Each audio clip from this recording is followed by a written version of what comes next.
What's up guys? Welcome back to another Minecraft video. So kung makikita nyo dito ay hindi tayo magsa-survival mode. Kasi ang ating content ngayon ay magwa 1 block challenge tayo. So kung hindi ka pa nakasubscribe or bago ka pa lang ay syempre i-click mo yung subscribe all button dyan para lagi kang updated sa aking mga video. So ano pa hinihintay natin? Let's start. So ngayong episode guys sa 1 block, ang pinaka-point muna natin ngayon ay kailangan natin palawakan yung paligid natin. Para pag may nakita tayong chest ay malagay natin yung mga gamit natin. Katulad nito, which is nilalagay tayong chest. Siyempre, sisirain ko yan para may paglagyan tayo ng gamit once na dumami man yung gamit natin. So ngayon guys, mag-crafting muna tayo ng mga uses kasi ayun naman yung pinakakailangan natin dito, which is makabuo ng mga pickaxe, axe, or kahit ano pa.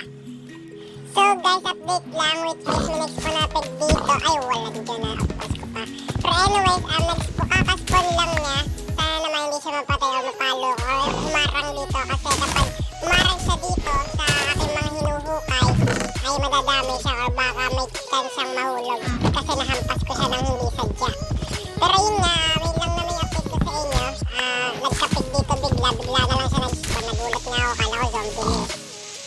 What's up guys, kung mapapansin nyo ay upgraded na yung ating 1 block which is level 2 na tayo. Nahukay ko na lahat nung nasa level 1 which is ayan na, nagano na siya, nag-spawn na yung level 2. Hukayan lang ulit natin siya ng hukayan para mas lumakas na tayo. At kung mapapansin nyo guys ay gagawa tayo ng oak fence para yung pig kahit mapalo ko man siya kahit di sadya ay hindi siya mahuhulog. So ayan guys, kung mapapansin nyo ay gawa na yung mga oak fence which is ang kailangan na lang natin ay yung pinakapintuan ng oak fence which is yung oak fence gate. So gagawin natin yan syempre para may labasan tayo. Uy grabe, nakakagulat, nag-uukay lang ako dito guys, biglang may nag-spawn na naman na pig. Ang gagawin ko dito. So kung mapapansin nyo guys ay may itatapon tayo kasi may nakuha tayong pantanim na sunog. Which is itatapon ko na lang to kasi hindi na naman natin ito matatanim. And kung mapapansin nyo guys, gagawa tayo ng dirt dito which is para mas lumuwag yung ating 1 block pag nagkahukay tayo. So kung nakikita ko, namatay yung isa nating pig kasi ayaw niyang umalis din sa pinag-uhukayan ko kaya nahampas ko siya ng pickaxe or I guess axe pala na ba naman yun. So guys, kung mapapansin nyo ulit ay may nag-spawn na naman na pig dito and then sana hindi ko na siya mapalo or humarang sa ating hinuhukay kasi pag humarang siya baka mag-ayos din sa kanina. At kung mapapansin nyo guys, gagawa ulit tayo ng shovel kasi nasira na yung shovel natin which is ayan, gawa na tayo para may magsira tayo ng mga grass. At kung nakikita nyo, yung axe ko ay bago na ulit kasi yung axe ko pala kanina hindi ko napansin pasira na rin. Kaya ako gumawa ulit ng panibagong axe para matagal na siyang masira. So guys, kung mapapansin nyo ay may-expo na naman na mob pero hindi siya pig which is baka. And then sana hindi siya humarap sa ating sinisirang mga grass para hindi rin siya mamatay katulad na nangyari kanina sa pig. Kasi ganun kanina nangyari sa pig humarap siya sa grass kaya siya namatay. So what is up guys, kung mapapansin nyo ay nagagawa ako dito ng grass kasi magagawa tayo ng farm. Gawang may nakita ako sa chest na itatanim, pwede siyang itanim. So yun, abangan nyo na lang which is gawin ko lang to para mas mabilis, syempre ikakat ko na lang. What is up ulit guys, I'm back ulit which is patapos na yung ating grass and then ang kailangan naman natin ngayon ay water. Which is may water na ako dito and then i-replace ko lang natin siya para makapag-farm na tayo.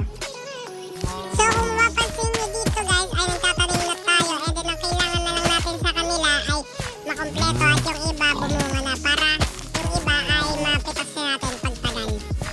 And kung mapapansin nyo dito guys, nagkalat yung ating mga hayop kasi yung oak fence gate ay nabuksan ko pero pababalikin natin yan. Oh my goodness, ay pa kasi tumabi nung baka yan tuloy napalo ko. Pero dito guys, kung makikita nyo ay lalagyan ko ng oak fence para maging safe yung ating mga pananim. And yung mga mabalik tayo dun sa mga hayop which is kailangan ko sila pabalikin dito sa pinanguhukay ko para safe sila. Or wala pa kasi tayo dito ngayon wala pa kasi tayo nagagawa ngayon parang mga kulungan ng mga mobs. Pero soon guys, gagawa tayo ng mga kulungan ng mobs para safe din sila. So kung mapansin nyo dito ay nagawa ko na rin yung mga fence dito sa grass and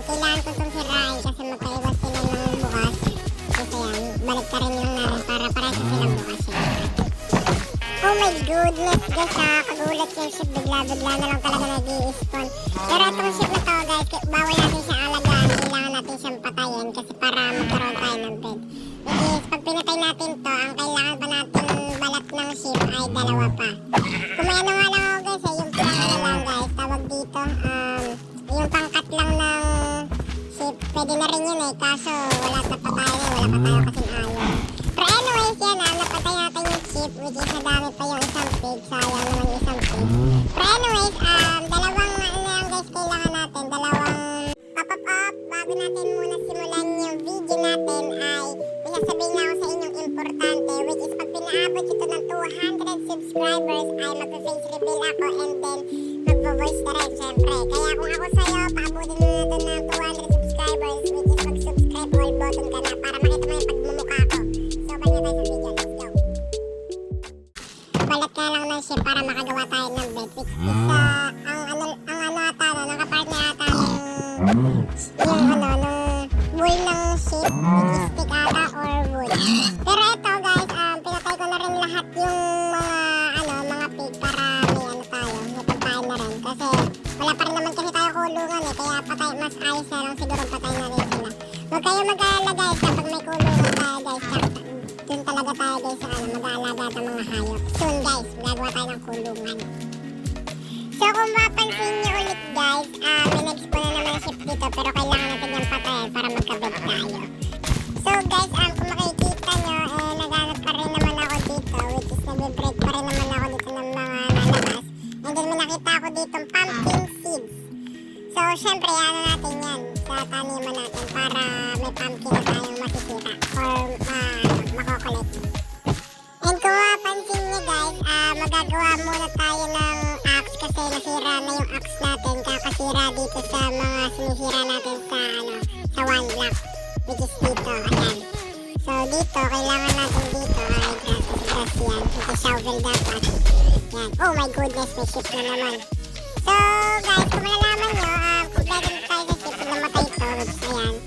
And then ngayon ay magbubuo na tayo ng bed para may pantulog na tayo, which is ayan, buo na tayo guys ng bed, ayan. So ayan, place natin dito para, and ngayon, hindi ko muna siya i-place pala kasi hindi ko pa alam kung saan ko lalagay eh. Uy, grabe, nakakagulat, bigla na lang guys yung gasolita ng Billinger, ano ba mga uy, grabe, may golden gar, kailangan ko to. Tapos itong puno, kailangan ko rin to, and then ilagay ko muna siguro yung puno, ay di na pala. Ano ba pwedeng gawin dito? So ngayon guys, ang gagawin ko na muna ay maglalagay ako dito ng isang spot para yung mga nakokolekta natin pantanim na puno ay malalagay natin. Which is kailangan ulit natin ng maraming dirt para makapaglagay tayo ng spot sa pagtanim naman ng puno. And kung mapapansin nyo guys, kung nakikita nyo naman sa background ko ay bad news kasi nahulog tayo sa kakalagay natin ng dirt. And then kailangan talaga natin magpakamatay kasi wala na naman tayong magagawa. Ano ba naman yan? So ayan guys, kung nakikita nyo ay umulit na naman tayo and nawala na tayo ng maraming dirt kasi nahulog na tayo. Pero hindi ko alam ba't ako nagkaroon ng mga gamit dito sa inventory which is sa baba. Hindi ko alam kung paano ako nagkaroon. Pero yun nga, kung makikita nyo sa aking chest which is sa chest ng ng karakter ko ay wala na lahat kasi nahulog tayo. Ano ba naman yan? And kung makikita nyo naman dito ay miminahin ulit natin ito uy, nagano na pala, nag-upgrade na, wait lang. Pero hindi pa rin talaga ako ready guys kasi nawala lahat ng gamit natin dito, gawang nahulog na tayo, ano ba naman yan? So kung mapansin nyo guys, ang nabuo kong uses ay mali pa, which is axe. And ang team pala netong level 3 ay stone. Ano ba naman yan? Hirap talaga guys kapag kapag nahulog ka sa one block kailangan talaga may safe na harang ka para hindi ka talaga mahulog kasi yung mga nakalagaan mong hayop. So ngayon guys, kung mapansin nyo naman po ay gagawa tayo ng paraan dito kasi bawal talaga yung axe sa stone kasi hindi natin makukuha yung stone kapag yung axe ang ginamit natin kaya magbuo tayo ng pickaxe which ito na, so testing natin.